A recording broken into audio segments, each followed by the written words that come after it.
28일 화요일입니다. 사무엘상 17장 50절에서 58절입니다.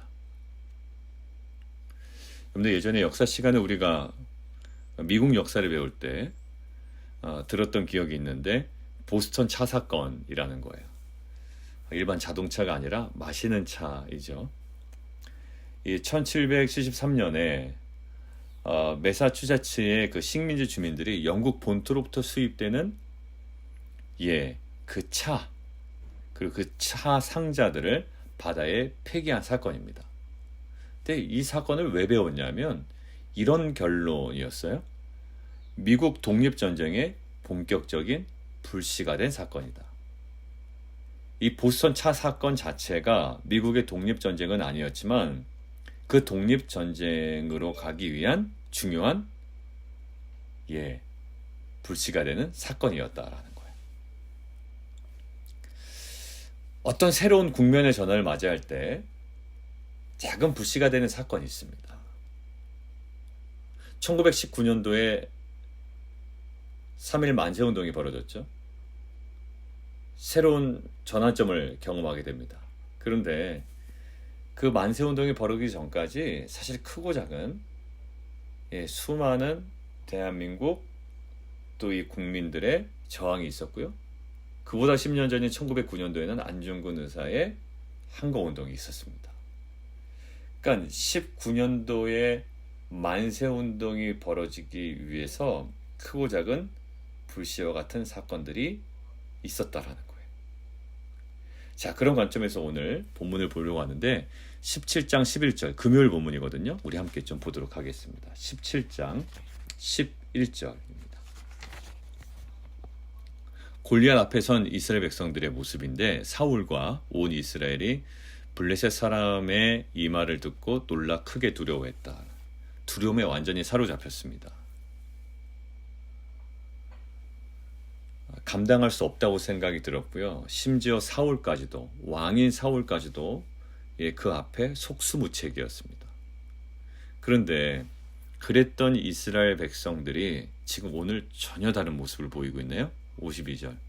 이스라엘과 유다 사람들이 일어나서 소리를 지르며 블레셋 사람들을 쫓아 가이와 에그론 성문까지 이르렀고 블레셋 사람들의 부상자들은 사하라임 가는 길에서부터 가드와 에그론까지 엎드려졌더라. 일어나 소리를 지릅니다. 심지어 53절은 이스라엘 자손이 블레셋 사람들을 쫓아가다가 돌아와서 그들 진영을 노략하고 있습니다. 놀라서 벌벌 떨고 두려워했던 이스라엘 백성들이 지금 블레셋 사람들을 쫓아가고 그들의 진영을 노략하고 있단 말이에요. 이런 정말 큰 국면의 전환이 무엇으로부터 촉발되었을까라는 거예요. 근데 우리는 단순히 그 앞의 사건만 보면 골리앗의 죽음이다. 골리앗이 죽었기 때문에 왜냐하면 51절이 이렇게 나와 있죠. 자기 용사의 죽음을 보고 블레셋이 도망했죠. 가장 가까운 원인은 골리앗의 죽음입니다. 그런데 어느 누구가 골리앗을 죽일 생각을 했냐 말이에요. 골리앗의 죽음 때문에 이 국면의 전환이 벌어졌지만 이 골리앗의 죽음이라는 사건을 경험하기까지 어떻게 보면 골리앗의 죽음이 새로운 국면의 전환입니다. 그러면 그 국면의 전환 무엇으로부터 시작되었을까요? 사울? 아닙니다. 이스라엘의 장수들? 그것도 아니죠. 어찌 보면 굉장히 무모해 보이는 다윗의 50절 물매와 돌로 시작이 되었다라는 거. 근데 물매와 돌이 골리앗을 죽인 것이 아니라 물매와 돌, 어찌 보면 굉장히 연약해 보이고 부족해 보이는 다윗의 여호와 하나님의 이름을 붙들고 나아가는 어찌 보면 다른 사람들의 눈에는 무모해 보이는 정말 그 거룩한 순종을 통하여 이 이스라엘 민족과 사울과 지금 이 모든 나라의 새로운 국면의 전환을 맞이하게 된 겁니다. 여러분들 공동체가 하나가 변화되려고 해도요. 사실 큰 사건보다 누구 하나의 작은 희생이 불씨가 됩니다. 가정의 변화도요. 누구 하나의 귀한 헌신과 희생이 큰 변화의 불씨가 되고 단초가 되죠. 저는 이것을 묵상하는데 우리도 골리앗과 같은 정말 우리가 감당할 수 없다라고 생각되는 환경, 어떤 상황, 또 여러 가지 문제들 앞에 서 있을 때가 있죠. 그리고 어떠한 이 새로운 국면의 전환을 맞이하고 싶은 마음도 있습니다. 근데 오늘 한번 보시죠. 어디로부터요? 물론 골리앗의 죽음으로부터 새로운 국면이 그들에게 주어졌지만 골리앗의 죽음이 가능하게 된 작은 불씨가 뭐였나요? 물매와 돌밖에는 없었지만 여호와 하나님의 이름을 붙들고 남들이 보기에는 무모해 보이는, 그렇지만 하나님 앞에서의 거룩한 순종과 결단으로 나아갔던 사울의 그 작은 삶의 흔적이 불씨가 되어 이스라엘 민족 전체의 국면을 전환시키는 놀라운 능력이 되었다는 것. 여러분들, 저에게 또 저 여러분에게 불씨가 되는 그 사건이 어디서부터 이루어져야 될까요? 저는 바로 기도의 골방의 자리라고 생각이 됩니다. 아무도 주목하지 않아요. 마치 우리가 기도하고 있으면 어제 골리앗이 다윗을 향해 비아냥거렸던, 무슨 나를 개처럼 여기느냐? 막대기나 들고 지금 나 앞에 나오고 온 거냐? 칼과 창과 단창으로 무장된 자기 앞에 겨우 막대기 하나 들고 나온 다윗이 어처구니 없어 보였던 것처럼 우리가 골방에서 기도하는 모습이 딱 그래 보인다고요. 뭐 저렇게 기도하는 것이 정말 이 세상 앞에, 이 문제 앞에 우리가 도대체 어떻게 국면을 전환시키는 능력이 될 수 있겠냐고 생각하는 이 세상인데, 저는요, 오늘 이 본문을 근거로, 그리고 지금 이 문맥상 우리가 함께 묵상해온 모든 전체 과정을 통하여 사울과 이스라엘 백성이 골리앗의 말을 듣고 놀라 벌벌 떨었던 자들이 이제는 소리 지르며 일어나 그들의 진영을 노력할 정도로 새로운 국면을 맞이하게 된 결정적인 이유, 아까 미국 독립전쟁의 불씨가 보스턴 차 사건이었다면 오늘 이런 이스라엘 백성들이 맞이하는 국면의 전환은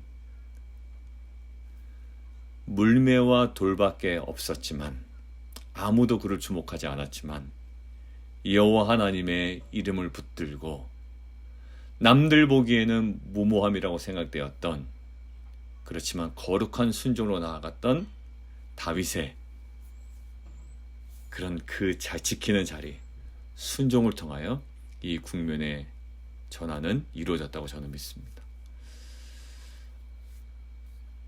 큰 변화를 꿈꿀 때 우리는 또 어떠한 큰 프로젝트를 구상을 합니다. 그러나 공동체 변화가 누군가의 작은 헌신과 희생에서 비롯되었듯